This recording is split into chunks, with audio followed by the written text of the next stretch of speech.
ha viajado en el sentido opuesto es el señor Miguel Hilario, al que recibimos en RPP. Señor Hilario, muy buenos días. Muy buenos días, Fernando, muy buenos días, Mónica y Carlos. Aprecio mucho su invitación esta mañana. No, al revés, le agradecemos tanto más que yo recuerdo muy bien que usted escogió RPP para anunciar su candidatura presidencial del año 2016, lo que lo convirtió en el primer miembro de la etnia Shipibo que postulaba a la presidencia de la República. Es cierto que usted tiene un doctorado en ciencias antropológicas obtenido en una universidad célebre, la de Stanford en Estados Unidos, y tiene una experiencia como consultor reconocida. Por eso mismo lo hemos invitado, porque como usted sabe, desdichadamente han vuelto a producirse enfrentamientos, violencia y muerte de algunos nativos en la selva peruana, de una etnia diferente que la suya, pero usted los conoce igualmente. Tengo entendido que pocas personas en el Perú conocen la selva mejor que usted, no solo por sus estudios antropológicos, sino porque me dicen usted nació a bordo de una canoa en la que su madre navegaba el caudaloso río Ucayali. ¿Qué es lo que está pasando en la selva peruana? ¿Cómo debemos hacer para que la actividad productiva vinculada al petróleo, por ejemplo, sea compatible con el bienestar de sus hermanos nativos en la Amazonía? Bueno, muchísimas gracias por la presentación y también por la pregunta, Fernando. En primer lugar, debo saludar las buenas intenciones del Premier ayer, pero tenemos que ir más allá de las buenas intenciones. Tenemos que tener un plan estratégico con presupuesto medible para reparar ese daño histórico que se ha perpetrado con los pueblos indígenas en la zona andina y en la zona amazónica. En primer lugar, lo que ocurrió el 9 de agosto con el pueblo Cocama en Loreto es parte de la exclusión, es parte de la falta de política que el Estado peruano no ha tenido con los pueblos indígenas. Entonces, la primera solución es de que se tiene que tener un aparato, una estructura, ya sea como lo que hemos tenido en el tiempo de Toledo, el Instituto de Desarrollo de Pueblos Indígenas, que era una OPD con autonomía presupuestaria, con expertise para poder proponer, para poder consolidar plan estratégico de desarrollo con identidad y también un desarrollo con sostenibilidad ambiental para los pueblos indígenas. Pero lamentablemente el xenófobo expresidente García eliminó con un decreto supremo esa institución. Entonces, actualmente el Ministerio de Cultura y su viceministerio de la Interculturalidad no tiene la expertise, no tiene el know-how para poder atender y solucionar las políticas públicas vis-a-vis pueblos indígenas en el Perú. Entonces, esa es la primera decisión que se tiene que poner. Entonces, yo propongo de que el presidente, el premier y el Congreso puedan resucitar este organismo descentralizado de manera de una OPD o un ministerio en el futuro, para que tenga presupuesto propio para poder atender y cerrar esta brecha social, política y económica y de salud y digital de los pueblos indígenas. En segundo lugar, Fernando, lo que yo propongo es de que haya una agenda nacional. Tenemos tantas actas firmadas, tenemos la Agenda 2030 de las Naciones Unidas, donde tenemos una hoja de ruta. ¿Qué es lo que se tiene que hacer con pueblos que están en la periferia de la sociedad?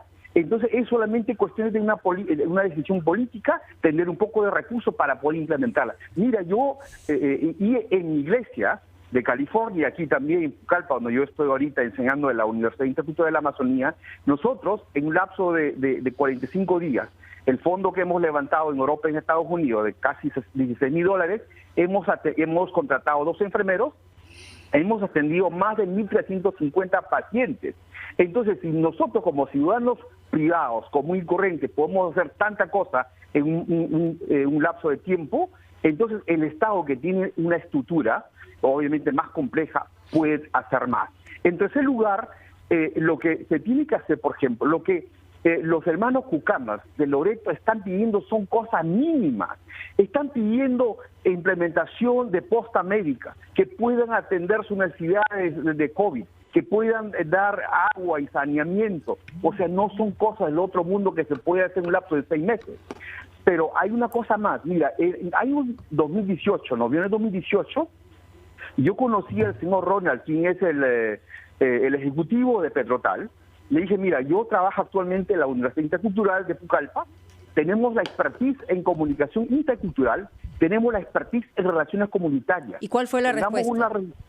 Y nada, hasta la fecha, mira, yo acabo justamente para entrar a esta reunión, chequeé nuevamente el WhatsApp, ha leído el mensaje y hasta la fecha cero de comunicación. Entonces, aparte del problema del Estado, el problema es de que hay una especie de visión miópica de Petrotal, de no querer entender, de no tratar como un ser humano a los hermanos indígenas. Entonces, para tener un desarrollo con identidad y con sostenibilidad, en este caso, el petróleo, uno lo que ya propuso en 2016, se tiene que cambiar la legislación para que las comunidades tengan el derecho a ser accionistas en una inversión de minerías y de hidrocarburos. El ser humano, como ustedes saben muy bien, trabaja a base de incentivos. Entonces, si viene una petrolera por más de 50 años, me destruye mi comunidad, destruye mis aguas y mis lagos, y encima, o sea, donde el lugar, en una forma paradójica, el lugar donde hay más riqueza, hay más pobreza. Eso es lo que está pasando en Loreto. Yo creo que se tiene que cambiar ese paradigma que no ha funcionado. Y yo propongo de que el Premier convoque a los más capaces. Los ministros tampoco no conocen la realidad del Perú. Mira, han venido acá ellos con no sé cuántas veces en Pucallpa y no ha pasado absolutamente nada. Claro, el problema fundamental, señor Hilario, es la falta de entendimiento de lo que hay detrás de los pueblos indígenas. Efectivamente, usted señala lo que todos hemos visto. Cuando hay un incendio, se trata de apagar, se llegan a extremos, hay una confrontación violenta, intervienen las partes, se baja la tensión en alguna circunstancia, pero no se resuelve el problema. Eso es lo que nos está señalando. Y esa es una cosa que parecería de sentido común, pero no ha funcionado hasta ahora. O sea, no sé si una nueva estructura, como usted señala, que había en la época de Toledo, pero lo cierto es que es un tema de falta de entendimiento desde Lima. Correcto, totalmente de acuerdo. Mira, yo no voy a mencionar su nombre, yo estuve en una reunión con una ministra que ya no está, con alcaldes de Cepagua, de Purús, etcétera. Este alcalde de Cepagua pedía así casi llorando, señora ministra, necesitamos Banco de la Nación porque los hermanos nuestros tienen que viajar 3 días para cobrar su bono y luego regresan sin plata y con COVID. Necesitamos Banco de la Nación. Y esta ministra, sin ningún tipo de competencia cultural, no ha respondido absolutamente nada.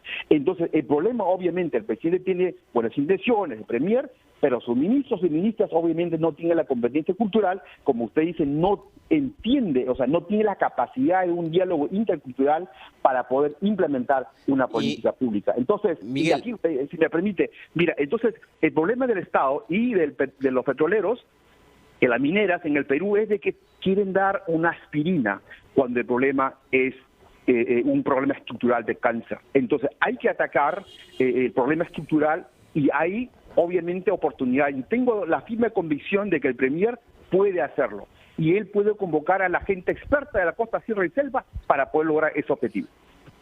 Miguel, usted habla de la elaboración de una agenda nacional en el tema de el apoyo a las comunidades nativas. ¿Usted cree que, por ejemplo, el Pacto Perú puede ser un foro importante para desarrollar esta agenda? ¿Cree usted que deben ser considerados justamente en este tema, en esta estructura del Pacto Perú? Totalmente, o sea, yo creo de que, mira, ya hay tantos documentos, o sea, ya se ha hablado por más de 30 años sobre el tema de la política pública vis-a-vis por los indígenas.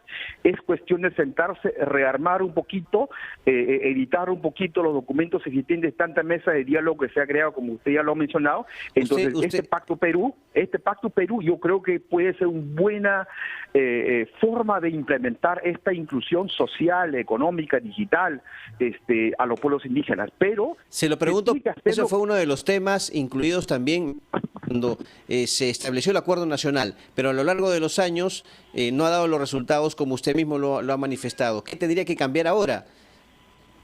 Mira, la cosa es bien sencillo, Carlos. O sea, uno es de que hay que crear hay que restaurar el aparato para que el Estado peruano tenga el know-how, el expertise de poder trabajar en el desarrollo sostenible y sustentable con identidad de los pueblos indígenas. Uno. Dos, con presupuesto. Tercero, mira, ya hay tantos documentos en las Naciones Unidas, en el Banco Mundial, en el BID, en UNICEF y otras instituciones internacionales donde ya hay una hoja de ruta establecida. La única cosa que se tiene que hacer es implementarla con presupuesto. Y yo les aseguro, si hacemos esto en 5 o 10 años, no habrá más levantamientos o tomas en la Amazonía. ¿Por qué? Porque uno, los pueblos indígenas son accionistas en las comunidades de estas empresas petroleras, van a beneficiarse económicamente, van a ver desarrollo. ¿Quién va a querer tomar una petrolera, una estación, si es que tiene agua, si es que tiene desarrollo económico, si es que sus chicos están yendo al colegio, a la universidad? Obviamente nadie va de una forma contraintuitiva sobre sus intereses. Perfecto, señor Miguel Hilario. En realidad lo que hay que dejar de lado son sesgos ideológicos e ir al fondo del problema, que es lo que debería abordarse para poder tener una solución de un problema estructural y complicado en nuestro país. Le agradecemos muchísimo a Miguel Hilario, miembro de la comunidad Shipibo-Gonibo de Ucayali, por sus declaraciones aquí en Ampliación de Noticias. Ya regresamos.